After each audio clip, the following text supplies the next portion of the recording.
ഛത്തീസ്ഗഡിൽ അറസ്റ്റിലായ കന്യാസ്ത്രീകൾക്ക് പിന്തുണയുമായി ബി.ജെ.പി. സംസ്ഥാന അധ്യക്ഷൻ രാജീവ് ചന്ദ്രശേഖർ നീതി ലഭിക്കും വരെ ബി.ജെ.പി. ഒപ്പമുണ്ടാകും, ആവശ്യമെങ്കിൽ താനും ഛത്തീസ്ഗഡിലേക്ക് പോകുമെന്നും രാജീവ് ചന്ദ്രശേഖർ പറഞ്ഞു. ഛത്തീസ്ഗഡ് ആഭ്യന്തരമന്ത്രിയുമായി 3 തവണ സംസാരിച്ചു.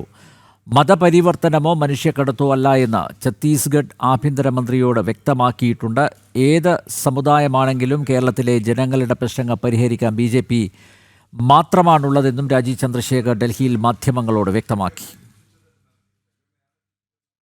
2 ദിവസം മുമ്പേ നമ്മുടെ 2 മലയാളി കന്യാസ്ത്രീകൾ ഛത്തീസ്ഗഡിൽ അവർ അറസ്റ്റ് ചെയ്തു. കൺവേർഷൻ എന്ന ആലിഗേഷനിൽ ഛത്തീസ്ഗഡ് പോലീസ് അവരെതിരെ ഒരു കേസ് ഫയൽ ചെയ്തിട്ടുണ്ട്. അത് നടന്ന ദിവസം പാർട്ടിക്ക് അവർ റീച്ച് ഔട്ട് ചെയ്തു, എന്നെയും വിളിച്ചു. അന്നു മുതൽ ഇന്ന് വരെ പാർട്ടിയും ഞാനും അവർക്ക് നീതി നൽകാനും അവരെ സപ്പോർട്ട് ചെയ്യാൻ ഇറങ്ങിയിട്ടുണ്ട്. അതിനുവേണ്ടി ഇന്നലെ ഞാൻ പാർട്ടിയുടെ ജനറൽ സെക്രട്ടറി അനൂപ് ആൻ്റണിയെ ഛത്തീസ്ഗഡിൽ അയച്ചു. എനിക്ക് പറയാൻ ആഗ്രഹം, അവരുടെ ഒപ്പം ഞങ്ങളുണ്ടാവും.